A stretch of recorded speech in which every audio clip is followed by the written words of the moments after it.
everyone, welcome back to my channel. Today we are going to start your new topic that is data warehousing. ठीक है, अब data warehouse होता क्या है? ठीक है, ये आपको पता होना चाहिए. Data warehouse एक central storage है, ठीक है, जहां पर मल्टीपल सोर्सेज से आप डाटा कलेक्ट करते हैं एक जगह पे. इस जगह को बोलते हैं डाटा वेयरहाउस. आप अपनी डाटा एक जगह पे क्यों इकट्ठा करते हो? ताकि आप डाटा को एनालाइज कर सको.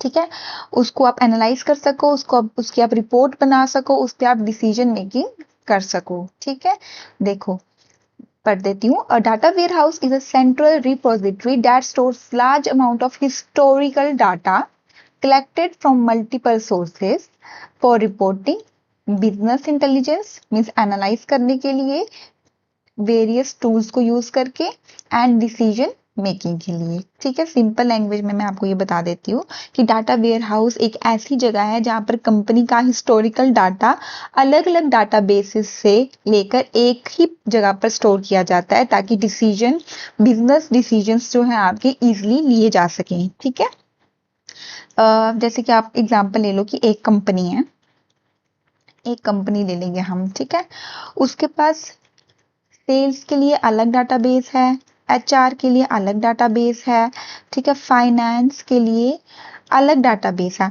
अब इन सब का डाटाबेस का डाटा एक जगह पे इकट्ठा होगा ताकि आपकी कंपनी का एक अच्छा सोच समझ के डिसीजन ले सके. उसको आप डाटा वेयरहाउस बोलोगे. ठीक है, अच्छा, characteristics of a data warehouse. Subject oriented. Data is organized around major subjects such as customer, sales, production and etc. ठीक है, इसका मतलब क्या है कि डाटा को डिपार्टमेंट वाइज नहीं, ठीक है, जैसे कि एचआर डिपार्टमेंट का अलग है, सेल्स का अलग है. अब डाटा ऐसे नहीं ऑर्गेनाइज होगा, डिपार्टमेंट वाइज डाटा ऑर्गेनाइज नहीं होगा. अब डाटा कैसे ऑर्गेनाइज होगा? सब्जेक्ट वाइज ऑर्गेनाइज होगा. जैसे कि कस्टमर का डाटा क्या है, इंप्लॉय का डाटा क्या है, ठीक है, प्रोडक्ट का डाटा क्या है, प्रोडक्ट का कितना सेल हुआ, कितना नहीं हुआ, कितने आप प्रॉफिट में गए, कितने लोगों ने खरीदा, कितने कस्टमर अट्रैक्ट हुए.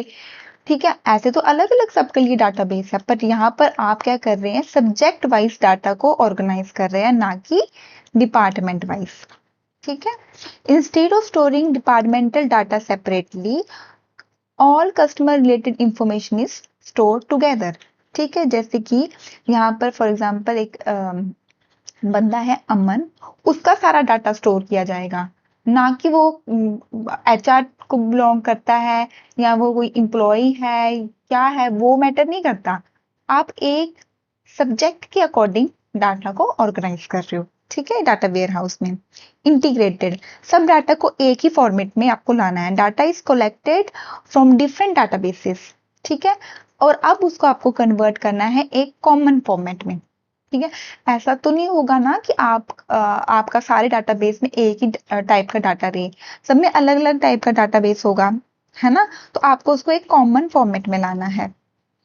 ठीक है, डिफरेंट सोर्सेस ऑफ डाटा आता है. ठीक है, लेकिन डाटा वेयर हाउस में सबको एक कॉमन फॉर्मेट में कन्वर्ट किया जाता है. ठीक है, time variant stores historical data for many years. ठीक है, अब जो आपकी डाटा वेयर हाउस है वो हिस्टोरिकल डाटा पे काम करता है. ठीक है, डाटा सेल्स फ्रॉम 2020 से लेकर 2026 तक. ठीक है, ये करंट डाटा के साथ पुराना डाटा को भी स्टोर करता है और हिस्टोरिकल डाटा पे काम करता है. Is that clear?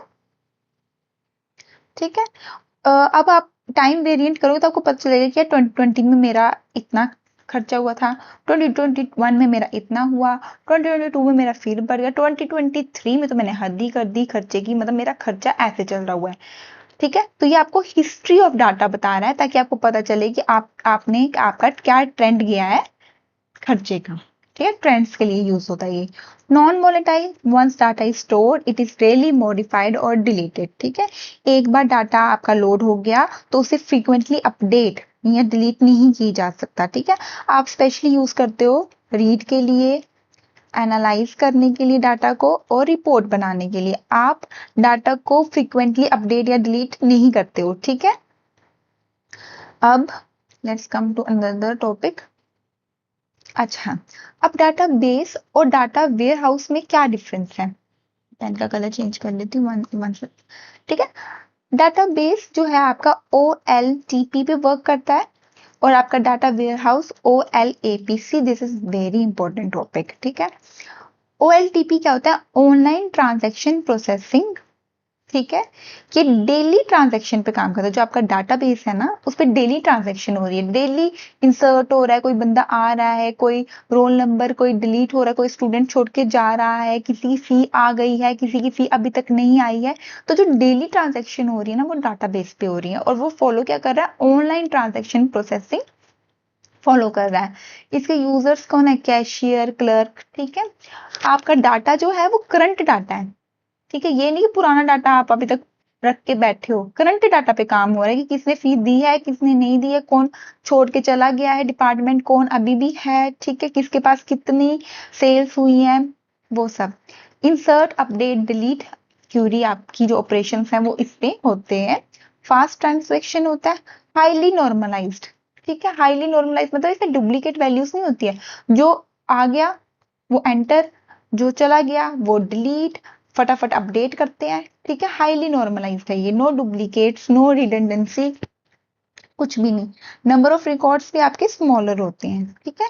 एग्जाम्पल है ATM की ट्रांजैक्शन, आपने पैसे निकाले, आपका अकाउंट बैलेंस अपडेट हुआ, ठीक है, और वैसे ही आपका पैसे आपको हाथों में मिल गए, ठीक है। टाइम भी, डेट भी, सब कुछ ऑन स्पॉट आपका अपडेट हुआ। अब आपका जो डाटा वेयर हाउस है ना, वो आपका OLAP पे काम करता है, ठीक है।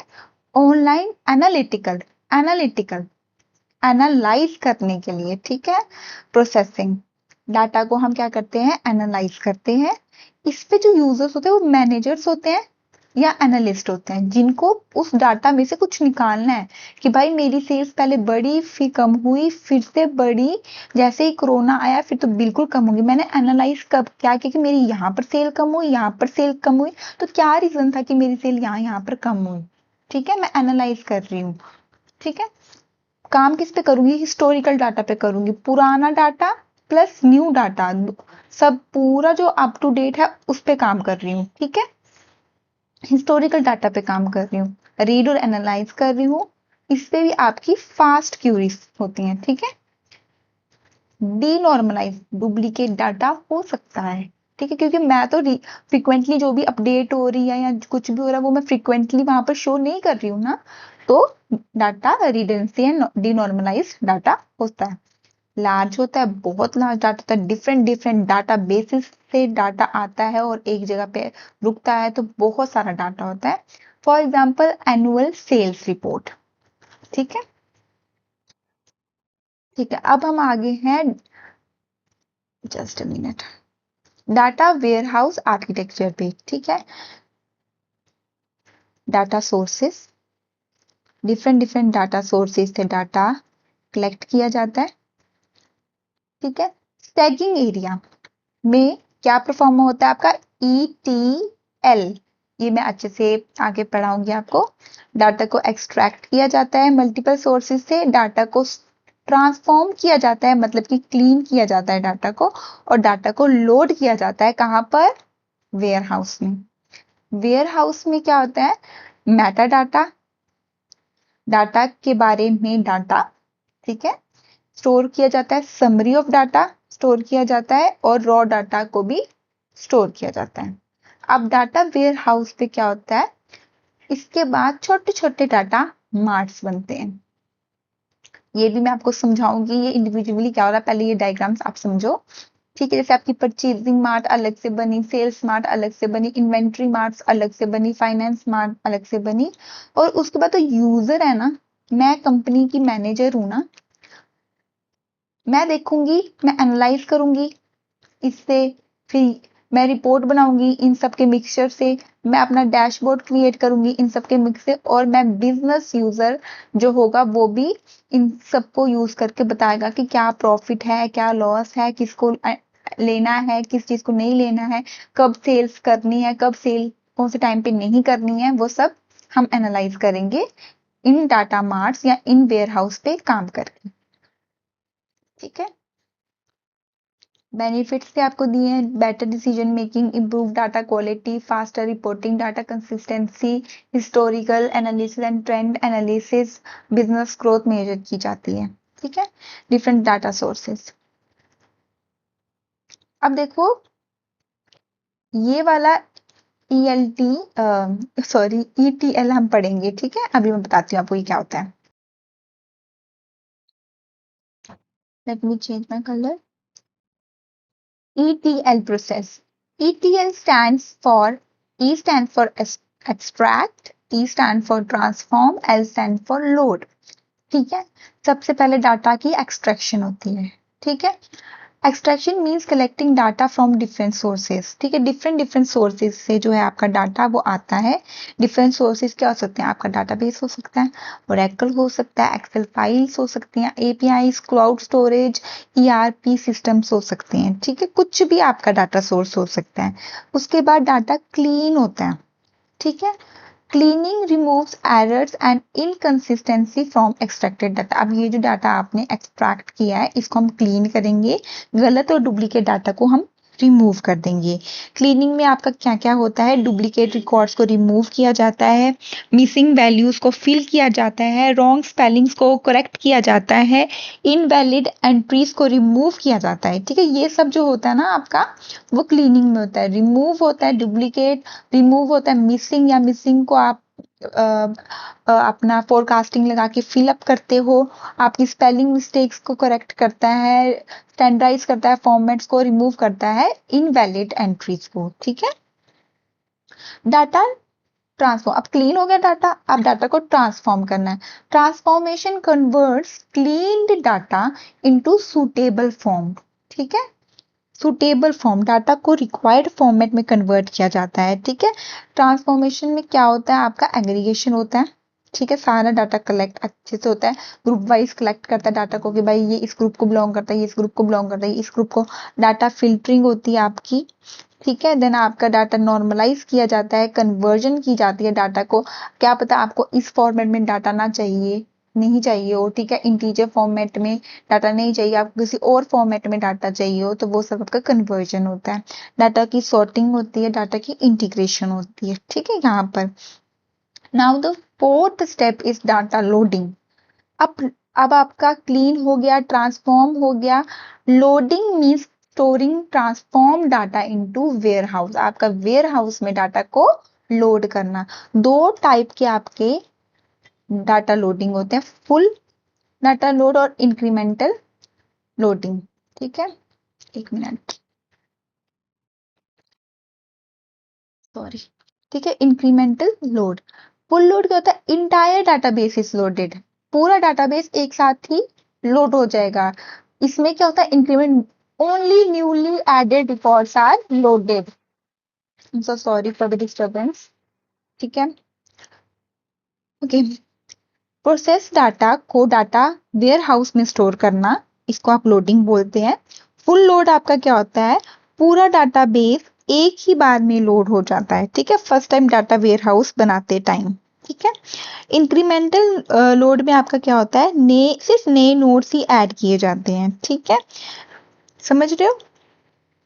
तो ये आपको होगा, जैसे कि यहाँ पर एग्जांपल फर्स्ट टाइम लोडिंग में ही आपका सारा डाटाबेस लोड हो गया। इंक्रीमेंटल में सिर्फ न्यू डेली अपडेट आपके लोड हुए, जैसे कि येस्टरडे में 100 रिकॉर्ड्स आए, टुडे जो आपके आए 1000 रिकॉर्ड्स आए, टुडे आपके 1025 रिकॉर्ड्स आए। तो सिर्फ जो नए रिकॉर्ड्स थे ना 25 वही लोड हुए, पुराने लोड नहीं हुए। क्या पता आपने जब यहाँ पर आपने पूरा डाटाबेस लोड कर लिया हो। ठीक है, उसके बाद आप क्या लगाओगे, इंक्रीमेंट लोड। ठीक है, कि जो नया डाटा है सिर्फ वही आए। Okay, then comes your metadata. Metadata means data about the data. ठीक है, इट डिस्क्राइब स्ट्रक्चर, डाटा का स्ट्रक्चर कैसा है, डाटा का सोर्स कैसा है, डाटा का फॉर्मेट कैसा है, डाटा के कैरेक्टरिस्टिक्स क्या है। ठीक है, फॉर एग्जाम्पल आपका एक टेबल है, एम्प्लॉय टेबल। ठीक है, ये आपका डाटा है। अब इस डाटा के बारे में भी डाटा क्या बोलते हैं, मेटा डाटा। टेबल का नाम क्या है, टेबल में कितने कॉलम्स है, जो आपके कॉलम्स हैं वो क्या डाटा टाइप्स यूज कर रहे हैं, कौन प्राइमरी की है, सोर्स ऑफ डाटाबेस क्या है, लास्ट अपडेटेड डेट क्या है। तो ये क्या है, डाटा अबाउट द टेबल में तो अपना डाटा होगा ही ना, कि रोल नंबर, नेम, क्लास, ये टेबल है तो इसमें तो कुछ ना कुछ अपना डाटा है ही है, ठीक है। बट इस टेबल का भी डाटा, जैसे टेबल का नाम, उसका कॉलम कितने हैं, उसमें क्या डाटा टाइप यूज हो रही है, प्राइमरी की कौन सी है, सोर्स कहाँ से लिया आपने डाटा को, डाटा को अपडेट कब किया था लास्ट टाइम, तो ये सब data about the data, it means Meta data. Types of Meta data, business Meta data, technical Meta data, operational Meta data, ठीक है। बिजनेस मीनिंग बनाता है, ठीक है, describes data in business term, ठीक है, समझ रहे हो। Use by manager and business user, sales means total revenue from the products, ठीक है। पर्सन हु बाय प्रोडक्ट क्या है, आपके कस्टमर हैं, तो बिजनेस मेटा डाटा जो है वो बिजनेस के अकॉर्डिंग ही डाटा बनाता है, ठीक है। Technical, describe technical details of the data, ठीक है, use by developers and DBS, ठीक है। टेबल का नाम, कॉलम का नाम, डाटा टाइम, प्राइमरी की, ठीक है। Operational Meta data stores information about your ETL and system operations, ठीक है। ईटीएल का एग्जीक्यूशन टाइम कितना है, रिकॉर्ड्स कितने लोड हुए, एरर लॉग्स कितने आए, ठीक है। ये टेक्निकल नॉलेज स्टोर करता है और ये ईटीएल प्रोसेस की इंफॉर्मेशन, लास्ट लोड कब हुआ था, एरर कितना आया, ठीक है, एग्जीक्यूशन टाइम क्या आया, ओके। Okay, next slide. अब metadata repository is a central place where all metadata is stored and managed, ठीक है। आपको मैं यहाँ दिखाती हूँ, अब ये देखो, इस डायग्राम में आपने देखा था, आपने एक्सट्रैक्ट किया, आपने क्लीन किया, आपने ट्रांसफॉर्म किया, आपने लोड किया, लोड करके यहाँ पर आ गया डाटा, डाटा वेयर हाउस में क्या आ गया, मेटा डाटा आ गया, डाटा अबाउट द डाटा आ गया, ठीक है। सीधा वहीं जाते हैं, कहाँ पहुंचे थे हम, ये हमने कर लिया था, यहाँ पहुंचे थे, डाटा क्यूब। देखो अब क्यूब क्या है, a data cube is a multi-dimensional representation of data used in your OLAP for fast analysis, ठीक है। डाटा क्यूब क्या है, आप लोगों का एक मल्टी डिमेंशनल रिप्रेजेंटेशन है आपकी डाटा की, ठीक है। It helps user to analyse data from multiple dimensions simultaneously, ठीक है। अब समझो इस चीज को, डाटा क्यूब एक मल्टी डायमेंशनल स्ट्रक्चर है जो डाटा को मल्टीपल एंगल्स से एनालाइज करने में हेल्प करता है, ठीक है। देखो जैसे कि आपका एक प्रोडक्ट है, ठीक है, ये कब बना, ये कब बना, ये कितना प्राइस का है, ठीक है, और ये कौन से आपका रीजन में बना, ठीक है। तो ये जो आपका क्यूब है ना, ये आपका प्राइस भी बता रहा है, ये आपका टाइम भी बता रहा है, ये आपका रीजन भी बता रहा है, 3 डिमेंशन ये चीज बता रही है आपकी, ठीक है।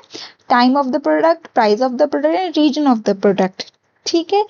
तो अगर आपकी कोई कॉम्प्लेक्स थ्योरी भी क्यूरी आती है ना, जैसे कि आपको पूछा जाता है कि ये लैपटॉप है, ये कब बना था और कौन से रीजन में बना था और इसका उस टाइम पे लॉन्चिंग प्राइस क्या था, तो आप आंसर कर सकते हो कि हाँ भाई ये संडे वाले दिन जम्मू रीजन में बना था और इसका प्राइस, लॉन्चिंग प्राइस जो था वो 50,000 था, ठीक है। तो ये मल्टी डायमेंशनल रिप्रेजेंटेशन देता है डाटा की, ठीक है। ये देखो यहाँ पर भी है, a company wants to analyse sales based on product, reason and time. वो अपनी सेल्स आपको बता रहे हैं कि किस प्रोडक्ट की थी, कौन से रीजन में सबसे ज्यादा हुई और किस टाइम पे सबसे ज्यादा हुई या कम कम हुई। तो ये 3 चीजों के बारे में बता रहा है। तो ये 3D क्यूब है, क्या पता आपको वो मल्टी डायमेंशन 4D के बारे में बताया, 5D चीज, 5 आपके एक्सपेक्ट्स ले ले, ठीक है, डाटा को डिस्क्राइब करने में, समझ रहे हो। अब डायमेंशन होते क्या है, dimension are the descriptive attributes to analyse data from different view points, ठीक है। अब जैसे यहाँ पर आपने 3 व्यू पॉइंट लिए, प्राइस के, व्यू पॉइंट से, टाइम के व्यू पॉइंट से, रीजन के व्यू पॉइंट से। ये आपके तीनों के आगे डायमेंशन आ गए। डायमेंशन क्या होता है? आपका देखने के जो व्यू पॉइंट्स है उस प्रोडक्ट को या उस डाटा को, वो कितने हैं। ठीक है, डिस्क्रिप्टिव। ठीक है, एग्जाम्पल टाइम, क्या ईयर था, क्या मंथ था, क्या डे था। प्रोडक्ट क्या था, कस्टमर, लोकेशन, एम्प्लॉय। ठीक है, एनालाइज सेल्स बाय, आपको एग्जांपल है, एनालाइज करो सेल्स को by product, by city and by year. ठीक है, तो ये आपकी क्या आ जाएगी, डायमेंशंस आ जाएंगी। ठीक है, your facts, facts are the numerical data. वो क्या था आपका, डिस्क्रिप्टिव डाटा था, और ये क्या है आपका, न्यूमेरिकल वैल्यूज है। stored in a data queue that can be measured and analyzed। ठीक है, अब देखो यहाँ पर तो आप क्या कर रहे थे, सिर्फ आपको ये पता था कि हाँ भाई क्या है, कितने कितने व्यू पॉइंट्स हैं आपके, पर आपने एनालाइज तो डाटा को करना है ना। तो जो आपके फैक्ट्स है ना, वो आपकी न्यूमेरिकल वैल्यूज है कि सेल्स की अमाउंट क्या थी, प्रॉफिट क्या था, क्वांटिटी सोल्ड क्या थी, रेवेन्यू क्या था, कॉस्ट क्या था। फैक्ट मीन्स कि न्यूमेरिकल वैल्यू, और आपका डायमेंशन मीन डिस्क्रिप्टिव। ठीक है, अच्छा अब आपका OLAP, operations on data cube. ठीक है, इसके ऊपर ये सारे ऑपरेशंस हैं डाटा क्यूब के ऊपर। Slice, select only one dimension. मुझे सिर्फ जनवरी की सेल्स बताओ भाई, मेरा डाटा है, मुझे सिर्फ क्या जानना है कि उसकी मंथ में, सिर्फ मुझे जनवरी की सेल्स, सिर्फ मैं एक स्लाइस देखना चाहती हूँ ऑफ डाटा। ठीक है, मैं अपने डाटा का सिर्फ एक स्लाइस देखना चाहती हूँ, तो उसको आप क्या बोलोगे, one dimensional. Slice is your one dimension. Dice, set multiple dimension. ठीक है, लैपटॉप का सेल कहाँ, दिल्ली में, कौन से महीने में, जनवरी में। तो ये मैं मल्टी डायमेंशनल चीजें देखना चाहती हूँ। ठीक है, dice is your multiple dimension. Roll up, summarise data. Summarise data means आपका छोटे से बड़ा। ठीक है, समराइज मीन्स छोटे से बड़ा। डेली कितना कितना कमाया, मंथली कितना कमाया, और ईयरली कितना कमाया। तो मैं क्या कर रही हूँ, रोल अप कर रही हूँ। ठीक है, मैं नीचे से ऊपर की तरफ जा रही हूँ, रोल अप कर रही हूँ। क्या कर रही हूँ, रोल अप कर रही हूँ।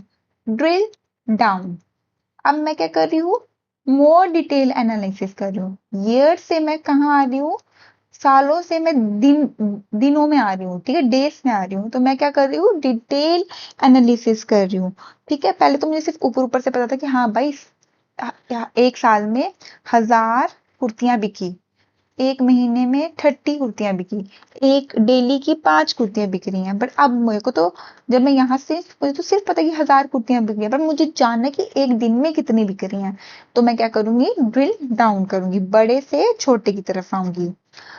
पाइवट, पाइवट क्या होता है, क्यूब को रोटेट करने का डिफरेंट व्यू देखना। ठीक है, रोटेट करके डिफरेंट डिफरेंट व्यूज देखना।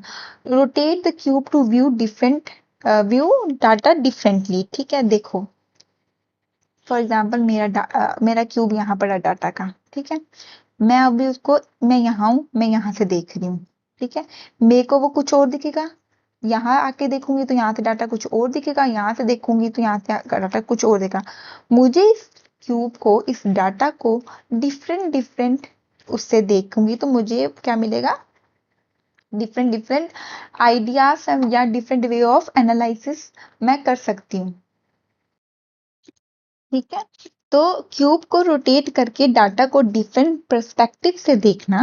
पहले रिपोर्ट जो मैं बनाई थी ना, वो मैंने प्रोडक्ट वाइज बनाई थी। ठीक है, पहले जब मैंने रिपोर्ट बनाई ना इस डाटा की, तो मैंने वो प्रोडक्ट वाइज बनाई। ठीक है, पर अब जब मैं रिपोर्ट बना रही हूँ ना इस डाटा की, तो मैं रीजन वाइज बना रही हूँ। ठीक है, तो मैं डिफरेंट डिफरेंट पर्सपेक्टिव से अपने डाटा को देख रही हूँ, रोटेट कर रही हूँ। ठीक है, ताकि मैं उसको अलग अलग तरीके से एनालाइज कर सकूं। ठीक है, नाउ आपको क्यों चाहिए डाटा क्यूब, ताकि आप डाटा को फास्ट एनालाइज कर सको। आपको ये मल्टी डायमेंशनल व्यू देता है। ठीक है, क्विक रिपोर्ट जनरेशन देता है, और ये सपोर्ट करता है आपके OLAP को। ठीक है, देन कम्स टू अच्छा, ये तो हमने कर ही लिया है कि क्या डिफरेंस है। एनालिटिक डाटा एनालिसिस पे काम करता है, हिस्टोरिकल डाटा पे काम करता है, मैनेजर और एनालिस्ट काम करते हैं, कॉम्प्लेक्स क्यूरी पे काम करता है, डाटा आपका लार्ज होता है, ठीक है, सेकंड्स टू मिनट्स लगा देता है रिस्पॉन्स करने के लिए, डीनॉर्मलाइज्ड फॉर्म पे होता है ये, ठीक है, और ये भी हम पढ़ चुके हैं, तो we want waste our time, ठीक है। एक मिनट में यहाँ पर आपको एक चीज बता देती हूँ, ठीक है। मैं अपनी नोटबुक्स पे भी टेढ़ा ही लिखती हूँ, तो यहाँ पर मुझसे टेढ़ी ही लाइन बची। आई एम सो सॉरी, ठीक है। तो अब देखो, डाटाबेस टेबल भी तो होता है ना, और डाटा क्यूब में क्या डिफरेंस है, ठीक है। डाटाबेस आपका टेबल आपका स्टोर करता है data in form of rose and columns, ठीक है। डाटा ये आपका डाटा स्टोर करता है मल्टीपल डायमेंशंस में, ठीक है। ये आपका OLTP यूज करता है और ये आपका OLAP यूज करता है, ठीक है। ये नॉर्मल नॉर्मल क्यूरीज पे काम करता है, और ये आपकी फास्ट एनालिटिक क्वेरीज पे, क्योंकि इसमें आप पूछेगा ये भी बताओ, ये भी बताओ, ये भी बताओ, ठीक है। तो इसमें आपकी थोड़ी सिंपल ही क्यूरीज होती है, ठीक है। ये करंट डाटा पे काम करता है और ये हिस्टोरिकल डाटा पे काम करता है, ठीक है। Then we will come to next topic, that is data mart. A data mart is a smaller department specific subset of your data warehouse, ठीक है। It contains data related to one business area, ठीक है। अब आपका data ware house तो बहुत बड़ी चीज हो गई, ठीक है, सब कुछ इसमें ऐसे घूम घूम के पड़ा हुआ है। अब आपको इसको डिपार्टमेंट स्पेसिफिक छोटे छोटे, ठीक है, जैसे कि भाई मुझे बता दो मेरा HR डाटा मार्ट कैसा है, सारी HR के रिलेटेड जो भी डाटा है वो यहाँ पर आ जाएगा, ठीक है। समझ रहे हो आप, जैसे आपका सेल्स डाटा मार्ट, आपका मार्केट डाटा मार्ट, फाइनेंस, मतलब सब्जेक्ट नहीं, अब आपका डिपार्टमेंट के हिसाब से डिफरेंट डिफरेंट जो बिजनेस एरिया है अलग अलग, उसके हिसाब से छोटे छोटे डाटा मार्ट्स बनाए जाते हैं, ठीक है। अब देखो मैं आपको सिंपली बताती हूँ कि डाटा मार्ट एक डाटा वेयर हाउस का छोटा सा सबसेट होता है, ठीक है, छोटा छोटा सबसेट या हिस्सा होता है, जो किसी स्पेसिफिक डिपार्टमेंट या फिर किसी बिजनेस यूनिट के बारे में बनाया जाता है, ठीक है। इसमें सिर्फ डिपार्टमेंट से रिलेटेड डाटा स्टोर होता है, समझ रहे हो। देन ये सबका डाटा एक वेयर हाउस में पड़ा है, इन सब के लिए डिफरेंट डिफरेंट छोटे छोटे डाटा मार्ट्स बनाए जाते हैं, ठीक है। अब डाटा मार्ट हम क्यों बनाते हैं, हम इसलिए बनाते हैं ताकि हमें स्पेसिफिक डाटा को सिर्फ उनका रेलिवेंट डाटा मिले, ठीक है, रिपोर्ट्स जल्दी जनरेट हो, परफॉर्मेंस हमारी इंप्रूव हो, स्टोरेज एंड मेंटेनेंस भी इजी हो, क्योंकि इतने बड़े वेयर हाउस में डाटा ढूंढना इज वेरी डिफिकल्ट, ठीक है। ये डिपार्टमेंट स्पेसिफिक होता है, डाटा वेयर हाउस का छोटा हिस्सा होता है, फास्ट क्यूरी परफॉर्मेंस देता है, कम स्टोरेज यूज करता है, डिसीजन मेकिंग को इम्प्रूव करता है, ठीक है। Let's jump to another slide. Types of data mart. Dependent data mart. ठीक है, ये डाटा वेयर हाउस से डाटा लेकर बनाया जाता है, ठीक है। आपका पास एक डाटा वेयर हाउस है, ठीक है, उससे ये डाटा आप लोगे और एक एग्जिस्टिंग डाटा वेयर हाउस से एक डाटा मार्ट बनाओगे, ठीक है। डाटा वेयर हाउस से डाटा लेकर बनाया जाता है, ठीक है, ठीक है। एक कंपनी का डाटा वेयर हाउस ऑलरेडी बना चुका है, ठीक है। अब सेल्स डिपार्टमेंट के लिए उस सेल्स डाटा मार्ट क्रिएट किया गया है, ठीक है। इंडिपेंडेंट डाटा मार्ट, अब ये क्या होता है, ये ऑपरेशनल डाटाबेसिस से डायरेक्ट डाटा लेकर बनाया जाता है, ठीक है। ऑपरेशनल डाटाबेसिस से डायरेक्टली किया जाता है, ठीक है। अब ये क्या करेगा, देखो पहले हम देखो, फॉर एग्जाम्पल ये आपका HR डाटाबेस है, और भी बहुत सारे DBs हैं, ठीक है, बहुत सारे DBs हैं, ये सब मिलके आपका डाटा वेयर हाउस में इकट्ठे हुए। अब क्या बना, आपका डाटा मार्ट बना है, ठीक है। अब आपने एक HR डाटा मार्ट बनाया और आपने बहुत सारे डाटा मार्ट बनाए, बट अब यहाँ पर इंडिपेंडेंट डाटा मार्ट में पता क्या हो रहा है, HR डाटा बेस से सीधा ही HR डाटा मार्ट बन जा रहा है, ठीक है। इसमें आपको वेयर हाउस की जरूरत नहीं है, ठीक है। और हाइब्रिड क्या होता है, इन दोनों का मिक्सचर, डाटा वेयर हाउस भी का भी यूज कर सकते हो और ऑपरेशनल डाटाबेसेस का भी आप यूज कर सकते हो। ये डाटा वेयर हाउस और ऑपरेशनल डाटाबेसेस दोनों से ही डाटा लेकर बनाता है, ठीक है। ये खत्म हो गया आपका। अब क्या है, हाँ, डाटा वेयर हाउस और डाटा मार्ट, इसी का डाटा वेयर हाउस का ही सबसेट डाटा मार्ट होता है। ये एक सेंट्रल स्टोरेज है जो कि स्टोर करता है entire data for an organisation, पूरे ऑर्गेनाइजेशन के लिए डाटा ऑर्गेनाइज करता है, जबकि ये सबसेट है डाटा वेयर हाउस का और स्पेसिफिक डिपार्टमेंट के लिए ही डाटा मार्ट बनाता है। ये इंटरप्राइज वाइड है और ये डिपार्टमेंट स्पेसिफिक है, डिपार्टमेंट के रिलेटेड है। ये लार्ज है, ये स्मॉल है। डाटा फ्रॉम ऑल डिपार्टमेंट्स होता है, data related to one department होता है, इंटायर ऑर्गेनाइजेशन के लिए होता है, वही स्पेसिफिक डिपार्टमेंट के लिए होता है। ज्यादा टाइम लेता है, लेस टाइम लेता है, कॉस्ट इसकी हाई होती है, इसकी कॉस्ट लो होती है। ऑर्गेनाइजेशन वाइड एनालिसिस सिर्फ डिपार्टमेंट लेवल पे एनालाइज कर पाते हो, कंपनी की कंप्लीट बिजनेस डाटा होता है और ये सिर्फ स्पेसिफिक उनके लिए, डिपार्टमेंट्स के लिए, ठीक है। Now what is schema? Schema आपका क्या होता है? Schema is a logical structure और ब्लूप्रिंट ऑफ डाटाबेस और data warehouse. It is defined how tables are organised and are related to each other, ठीक है। ये क्या होता है? आपका एक डाटाबेस या डाटा वेयर हाउस का ब्लूप्रिंट होता है, या आप कह सकते हो कि एक लॉजिकल स्ट्रक्चर है जिसमें वो बताता है कि कैसे आपका डाटा या आपका जो बिहाइंड द सीन्स जो काम हो रहे हैं वो कैसे हो रहे हैं, ठीक है। अब देखो एग्जांपल है, a data warehouse schema shows how the fact table is connected to different dimension table. देखो डायमेंशन आपका क्या बताता था? डिस्क्रिप्टिव डाटा, और फैक्ट टेबल आपका न्यूमेरिकल डाटा बताता था। अब ये डाटा वेयर हाउस स्कीमा क्या होगा? ये बताएगा कि फैक्ट टेबल और डायमेंशन टेबल एक दूसरे से कैसे कनेक्टेड है, ठीक है। ये चीजें ये बताएगा। आ जाओ। Fact table stores numerical and measurable data, जिसको आप मेजर कर सको या जिसको आप न्यूमेरिकली लिख सको, ठीक है, वो है आपका ये। Along with foreign keys that connects to different dimension tables, इसमें फॉरेन की भी होती है जो कि कनेक्शन शो करता है डिफरेंट डिमेंशन टेबल्स के साथ। एग्जांपल क्या है? सेल्स की amount, profit, quantity sold and revenue.